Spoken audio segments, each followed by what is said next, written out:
नमस्कार विद्यार्थी मित्रांनो, e learning with Harshal Kumar चॅनलमध्ये पुन्हा एक वेळेस आपले स्वागत आहे. आपल्याला सर्वांना माहीतच आहे की DVET ITI निदेशक याची भरती निघालेली आहे.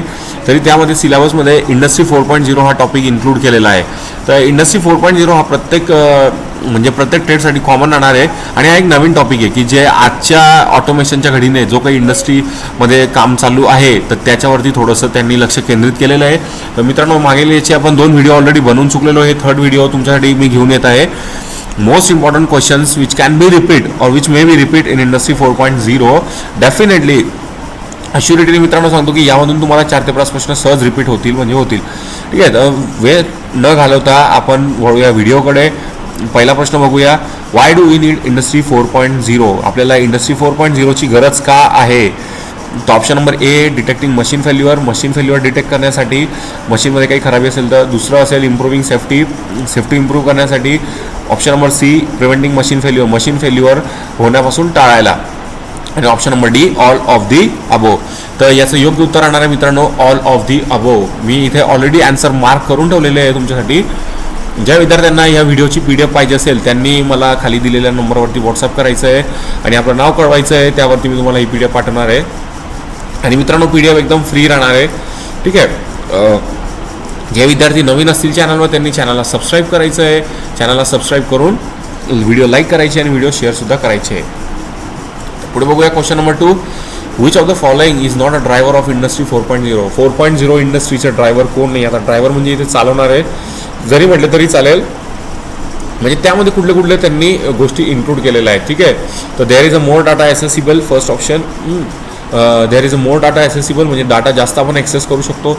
द बी आहे processing of information is much faster. जी इन्फॉर्मेशनची जी प्रोसेसिंग असते, कोडिंग, डिकोडिंग, एनकोडिंग वगैरे, ती खूप फास्ट असते. New materials allow higher products. New material जे आहे ते आपल्याला अलाव लाईटर प्रॉडक्ट्स. सॉरी मित्रांनो, मी हायर म्हटलो, इथे लाईटर प्रॉडक्ट्स आहे. आणि ऑप्शन नंबर डी आहे की the algorithm for forecasting and optimisation are better than the 2 decades before. ठीक आहे. हा एक मित्रांनो याचा ड्रायव्हर नाही आहे की जे अल्गोरिदम्स होते फॉर द फोरकास्टिंग म्हणजे पुढचं बघणे किंवा त्याच्या म्हणजे आताच्या प्रेझेंटच्या सिच्युएशनवरती, प्रेझेंटला जी इन्फॉर्मेशन आहे त्याच्यावरून फ्युचर डिसाईड करणे किंवा त्याच्यावरून फोरकास्ट करणे म्हणजे त्याच्यावरून अनुमान लावणे, त्याला फोरकास्टिंग म्हणतात. And optimisation are better than the 2 decades before. की फोरकास्टिंग आणि ऑप्टिमायझेशन जे होतं ते जे 2 डिकेड्स पहिले होतं तर त्यापेक्षा आता ते बेटर आहे. हे अल्गोरिदम्स हे होतं. तर यातलं योग्य उत्तर आहे the algorithms for forecasting and optimisation are better than 2 decades before. ठीक आहे. हे त्याचा ड्रायव्हर नाही आहे. Coming to the next question, which invention sparked the second industrial revolution? Second industrial रिव्हॉल्युशनला म्हणजे दुसरी औद्योगिक क्रांती याला कोणी स्पार्क केलं होतं, म्हणजे याच्यावरती कोणी जास्त महत्त्व दिलेलं होतं, याच्यावरती कोणाचं जास्त महत्त्व होतं? तर computer, telephone, farming, steam, electricity. तर मित्रांनो, याचं योग्य उत्तर राहणार आहे इलेक्ट्रिसिटी. मी पुन्हा एक वेळ सांगतो तुम्हाला की पहिली जी औद्योगिक क्रांती होती ती वाफेशी संबंधित होती, स्टीम पॉवरशी. दुसरी होती ती इलेक्ट्रिसिटीशी संबंधित होती. ठीक आहे. Question number 4, which of the following is generally considered to be the key enabler of the third industrial revolution?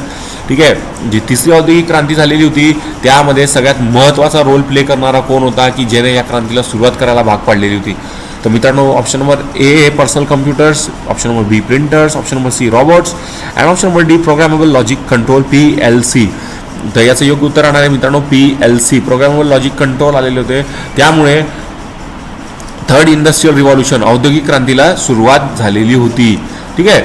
Question number 5 बघूया, why is a mass customisation difficult to achieve? Mass customisation, आता customisation म्हणजे काय की आपल्या पद्धतीने ठरवणे, आपल्या पद्धतीने कस्टमाइज करून काहीतरी बनवणे. तर हे मास प्रोडक्ट म्हणजे जास्त क्वांटिटीमध्ये इट डिफिकल्ट टू अचीव. ठीक आहे. हे का डिफिकल्ट आहे अचीव करायला तर यावरती आपण बघूया. Option number A, it is not easy to elicit individual requirement from each user and customer.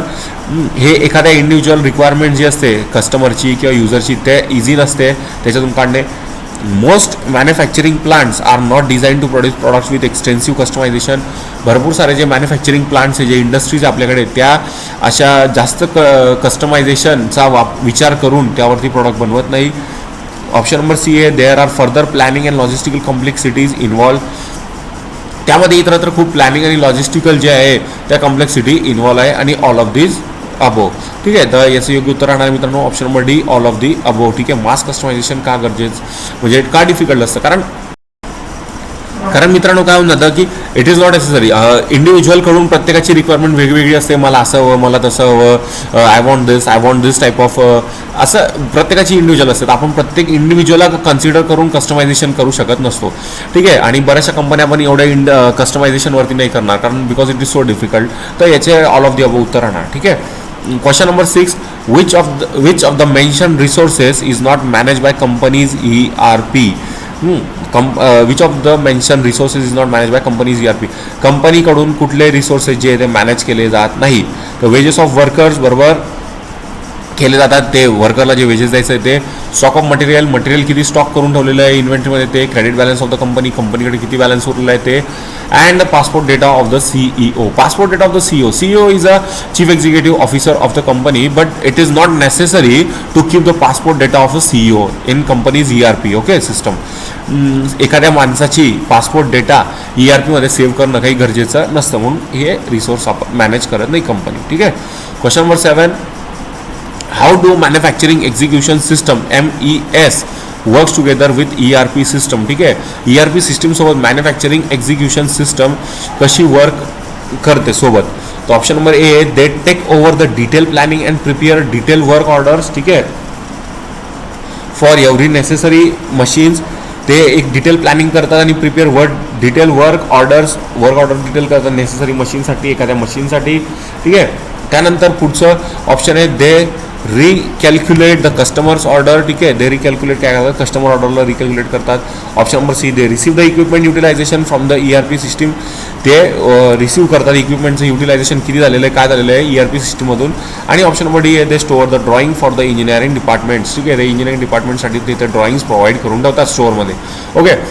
तर याचं योग्य उत्तर राहणार मित्रांनो option number A, they take over the detail planning and prepare the detail works order for every necessary machine. जेही त्यांच्यासाठी machine गरजेचे आहेत त्यांचं ते डिटेल प्लॅनिंग ठेवतात आणि त्याच्याशी एक डिटेल वर्क प्रिपेअर करून ठेवतात ऑर्डर्सचं, जेणेकरून मॅन्युफॅक्चरिंग सिस्टम MES आणि ERP हे टुगेदरली वर्क करतात. ठीक आहे. Going to the next question. Question number 8, which one of the below is not a function of SCADA system. स्कॅडाचं सिस्टमचं काय याच्यामध्ये फंक्शन नाही आहे. पहिलं ऑप्शन आहे मित्रांनो, मॉनिटर, गॅदर अँड प्रोसेस डेटाला काय करायचं, मॉनिटर करायचं. ठीक आहे. त्याच्यानंतर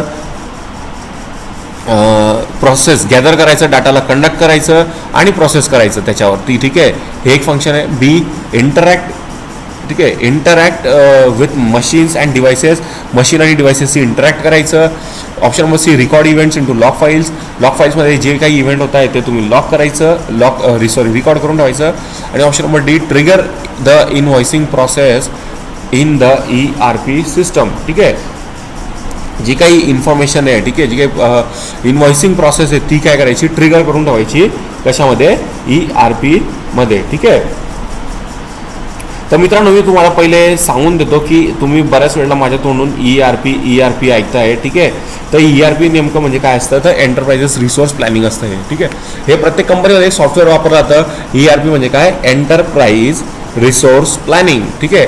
आणि मित्रांनो आता इथे एक प्रश्न आलेला आहे, तर तुम्हाला यावरती सुद्धा एक प्रश्न इथे बनू शकतो की what is the full form of ERP, the enterprise resource planning, and what is the full form of SCADA. स्कॅडाचा फुल फॉर्म काय आहे, तो supervisory control and data ॲक्विसिएशन.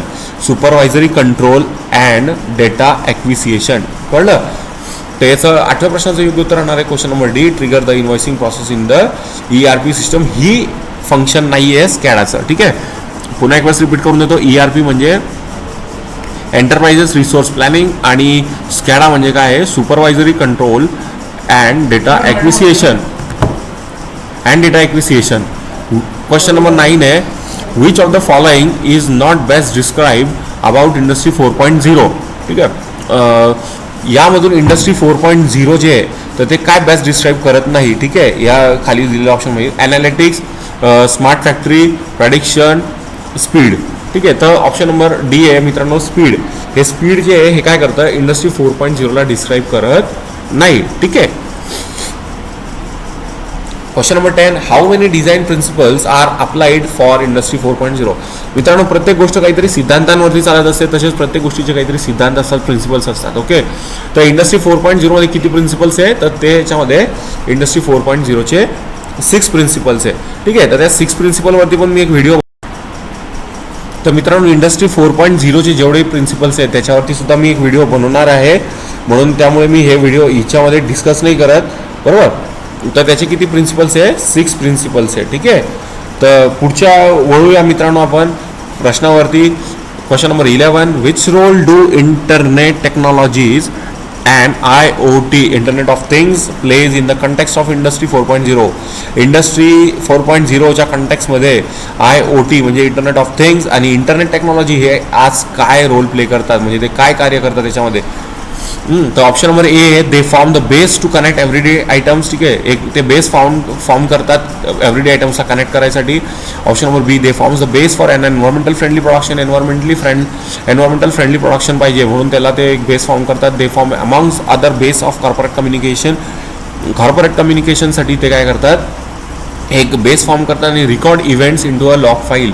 Option number D काय आहे, record events into log file, record करतात events. तर याचं योग्य उत्तर आहे मित्रांनो option number A, they forms a base to connect everyday items, ठीक आहे. एव्हरीडे आयटम तुम्हाला इंटरनेटवरती सगळ्या काही गोष्टी दिसतात ना, का फक्त एन्व्हायरमेंटशी रिलेटेड गोष्टी दिसतात किंवा कॉर्पोरेट कम्युनिकेशनशी दिसतात, नाही. तर तुम्हाला सगळ्या गोष्टी दिसतात, म्हणून त्याचं उत्तर काय राहणार आहे, the base to connect the everyday items, ठीक आहे. क्वेश्चन नंबर 12 बघा, which of the following is not a driver of industry 4.0. हा क्वेश्चन रिपीट आहे, पण याच्यामध्ये ऑप्शन्स वेगवेगळे आहेत. नाही सॉरी मित्रांनो, याच्यात चुकी झालेली आहे. हा रिपीट प्रश्न आहे, क्वेश्चन रिपीट झालेला आहे. Which of the following is not a driver of industry 4.0, पण याचं योग्य उत्तर ऑप्शन नंबर डी राहणार आहे, ठीक आहे. की the algorithm for forecasting and optimisation and better than the 2 decades before, हे योग्य उत्तर राहणार आहे. याच्यामध्ये थोडं मिस्टेक आहे, याला कट करून टाका एवढा क्वेश्चनला, ठीक आहे. Question number 13, which invention spark the second industrial revolution. हे सुद्धा क्वेश्चन रिपीट झालेले आहे, तर तरी आपण याच्यात लिहून घेऊ, ठीक आहे. Which of the invention second revolution, electricity, ठीक आहे. कशामुळे झालेलं आहे, इलेक्ट्रिसिटीमुळे रिपीट झालेलं आहे. हे सॉरी मित्रांनो, इथे बरेचसे क्वेश्चन रिपीट झालेले आहेत. माझ्याकडून टाईप करताना थोडंसं प्रॉब्लेम झालेला दिसतो आहे, okay. Sorry for your inconvenience मित्रांनो. आपण आज 11 प्रश्न घेतलेले आहेत, ठीक आहे. बाकीचे हे 12 नंतर सेम पेज कदाचित कॉपी झालेलं आहे आणि रिपीट झालेलं आहे, okay. Sorry for your inconvenience. पुढच्या व्हिडिओमध्ये असं होणार नाही, मी याची अश्युरिटी देतो तुम्हाला, ठीक आहे. आणि मित्रांनो, जे नवीन आहेत चॅनलवरती त्यांनी चॅनलला सबस्क्राईब करायचं आहे. ही PDF पाहिजे असेल तर तुम्ही मला ह्या नंबरवरती व्हॉट्सअप नंबरवरती कॉन्टॅक्ट करू शकतात किंवा या मेलवरती सुद्धा तुम्ही मेल करू शकतात. जे नवीन असतील त्यांनी चॅनलला लाईक करा, शेअर करा, सबस्क्राईब करा. पुन्हा भेटूया नवीन व्हिडिओमध्ये. आणि इंडस्ट्री 4.0मध्ये तुम्हाला अजून नवीन प्रश्न महत्त्वाचे घेऊन येईल की ज्याच्यातून तुमचे मार्क खूप व्यवस्थितशीर चांगले मार्क तुमचे निघतील. Thank you so much. Thank you for watching my video and thank you for being on my channel. Thank you so much.